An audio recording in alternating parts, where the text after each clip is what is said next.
Great, fantastic.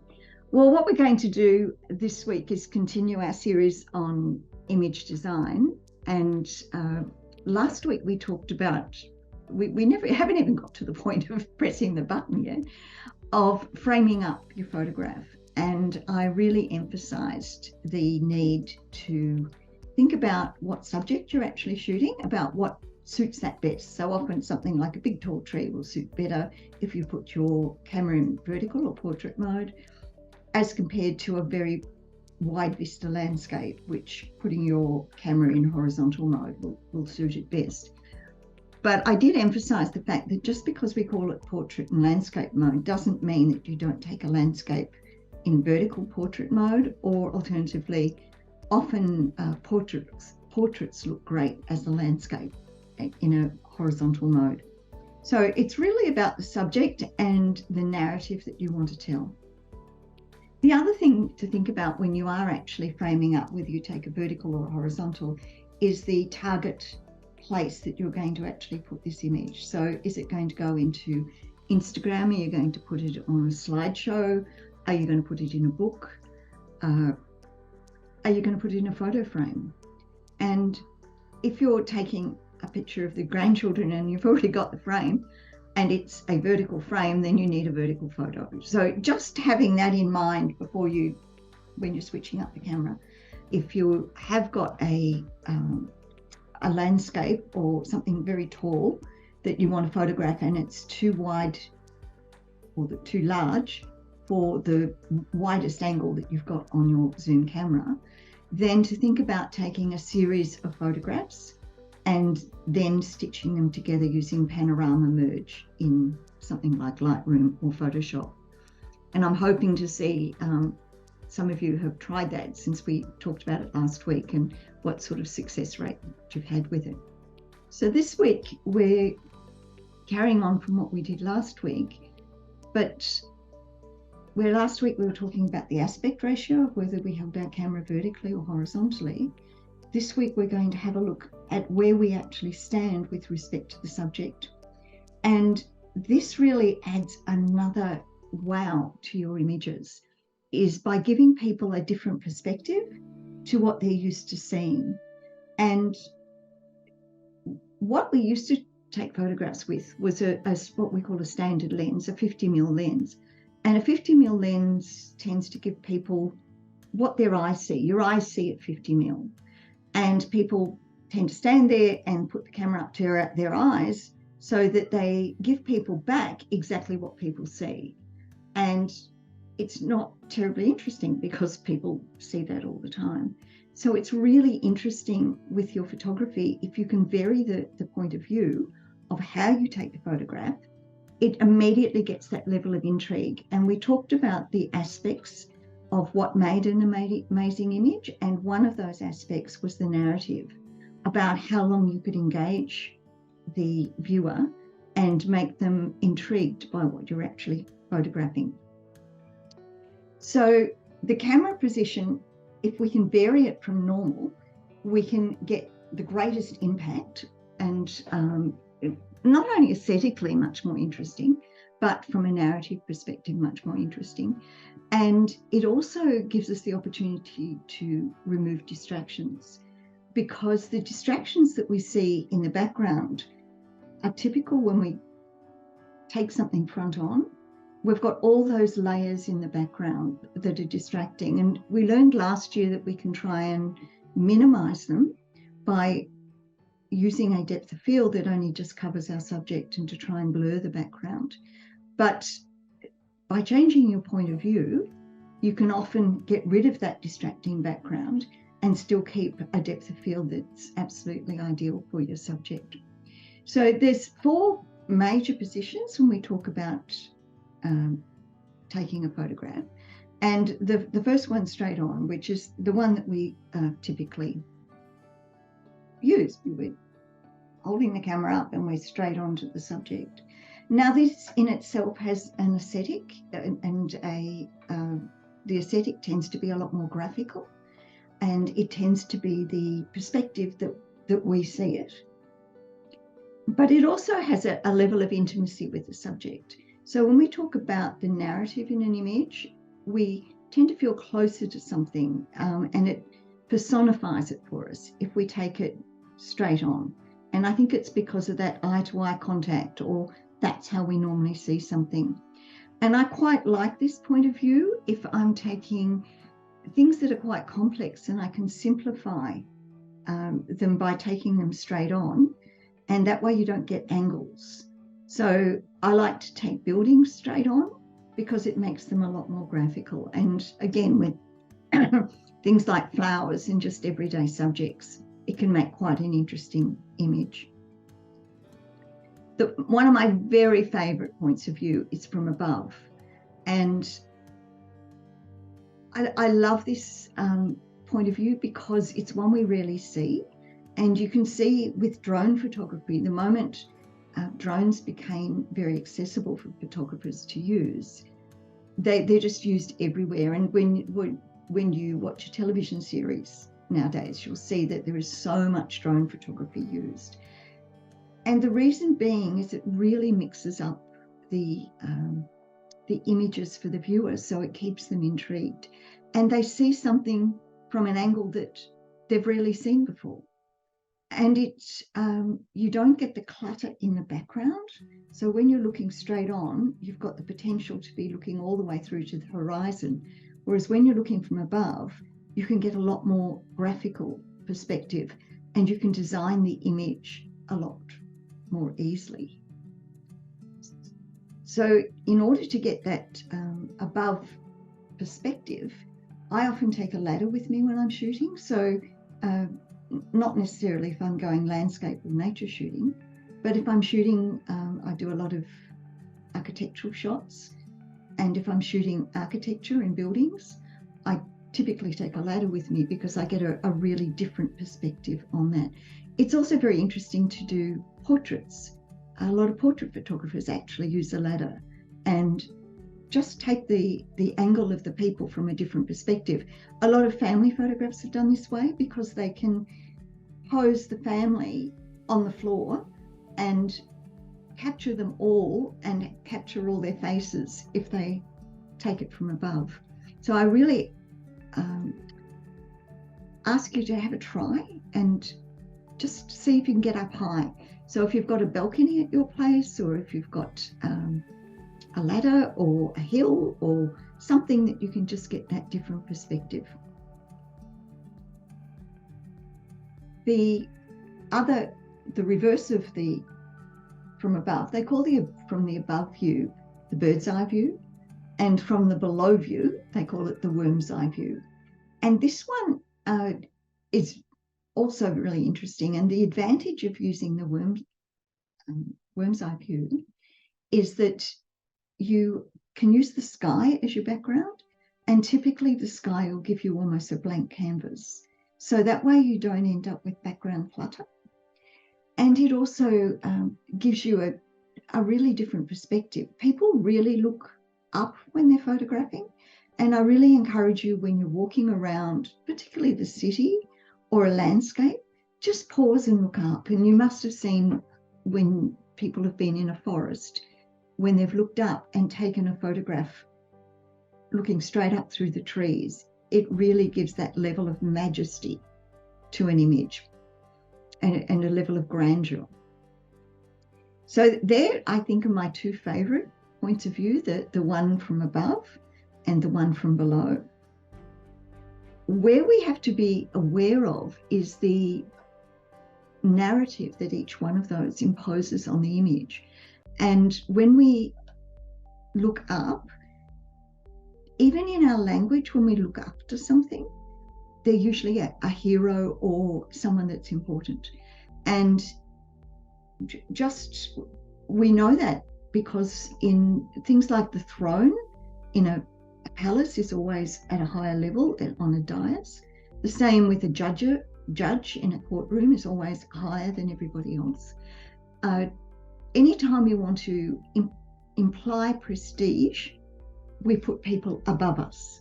And it's in our language of making someone a hero is they are above us. So if we take people from below, looking up at them, then they immediately take on this hero status. And you'll see photojournalists do that all the time with sports people. They get down low and they take them from down low to make them look like a hero. Now, the reverse of that is the implications when we take images from above, is that we think that we're superior, and what we're taking from above, it makes them look weaker and submissive. And it's something because we're looked down on. And so there is a whole narrative in there. So if you're trying to imply in your photograph a level of not so much submissiveness, but just people aren't a threat when they're actually taken from above, because the person above them has power. And so when you're taking a photograph, and you can see here with this young girl, she looks so innocent and not threatening at all, the girl on the bottom that we're taking from above. But when you take from below, like Ricky Ponting that we took last week at the MCG, that's a hero shot. And that's why they put statues up high, is so that we can look up to them.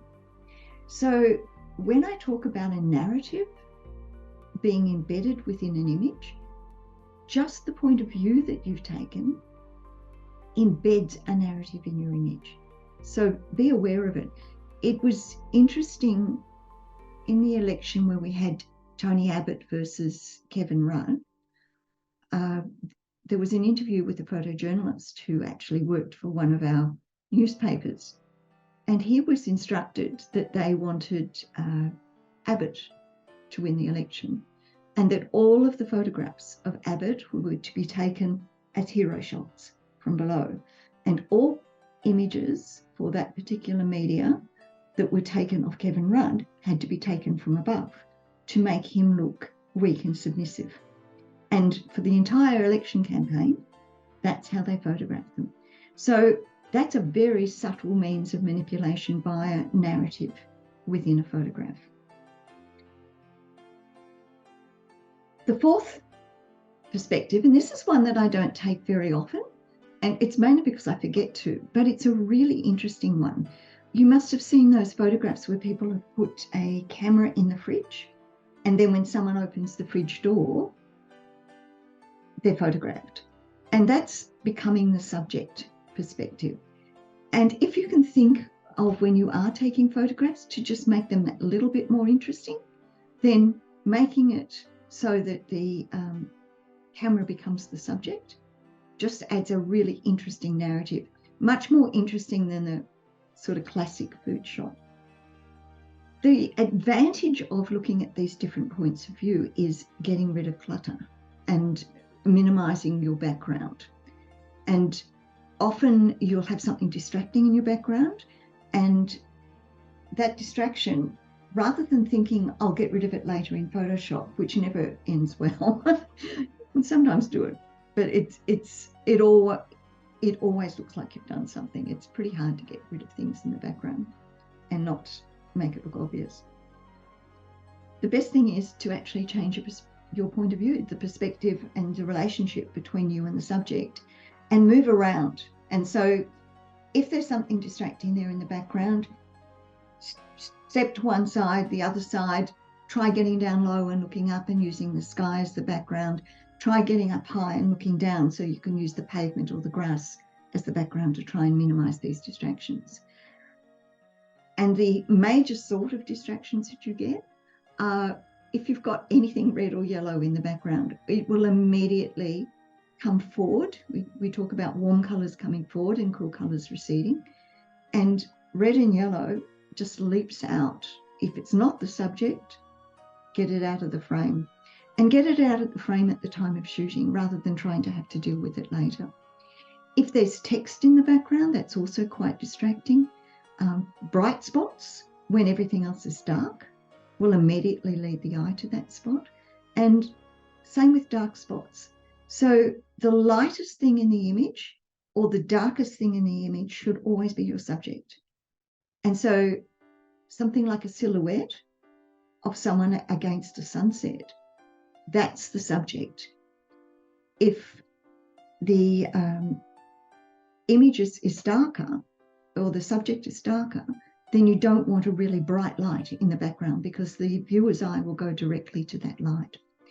And the other thing is sharply defined objects in the background. We try and, if we can't get rid of them, to blur them out, and try and get rid of anything at edge of frame. So I've asked you, once you've taken your image, to just check around the frame, the edge of frame, and check there's nothing distracting. So these are just some images that I've ended up discarding. It was hard for me to find distracting reds, because I usually delete the image, because it becomes so difficult to try and get rid of them all. You just say, should have noticed at the time of shooting. And so you can see here, this gentleman, I think it was in Iran, had an amazing face, but that red rug up the background just immediately drags your eye from the subject up there. The same in the top right-hand one, where we have that red blouse in the background. We don't even look at the people, we go straight to that red. The lotus flower, and down the bottom left, the red flowers in the background immediately drag our eyes away from the lotus, which is the thing that's sharply in focus and is obviously the subject, because we've placed it. But we can't help seeing that red. It just won't go away.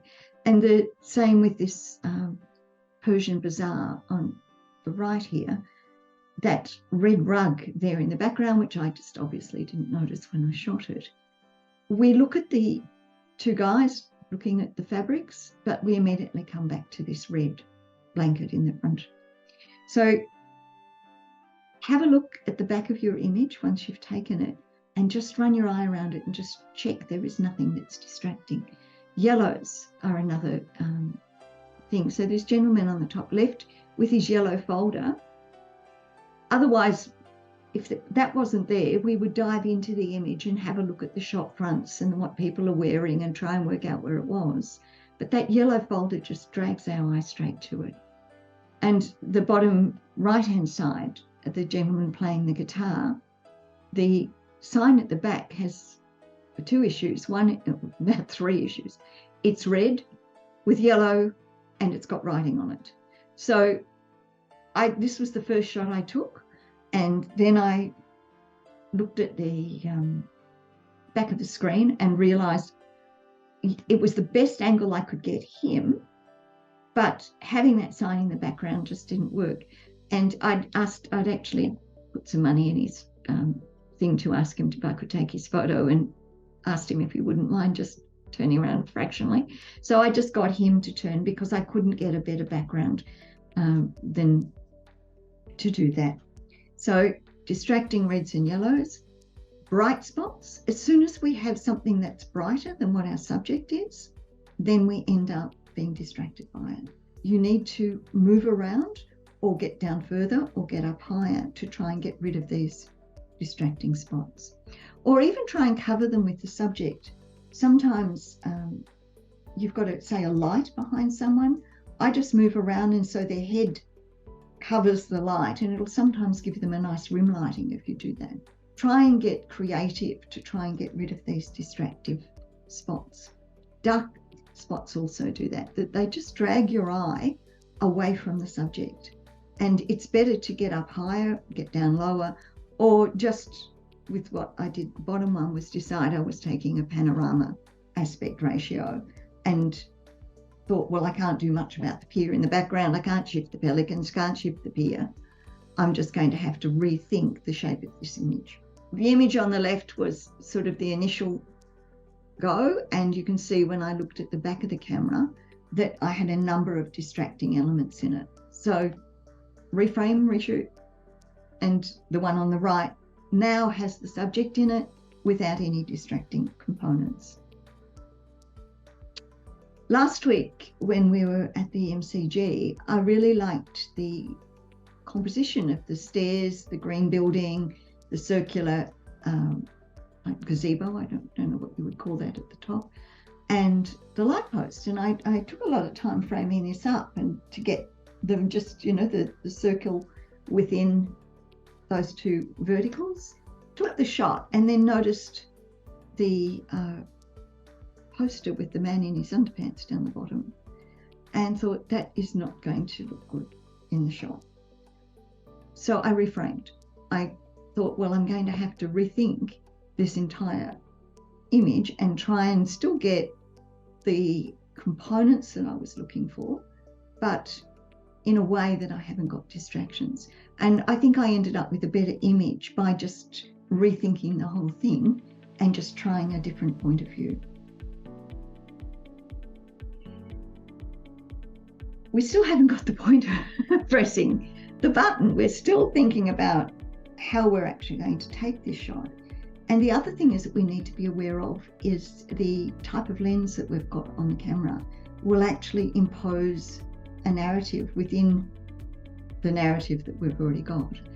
And if you use a long lens, it gives the image a more 2D flat look, and that's really great.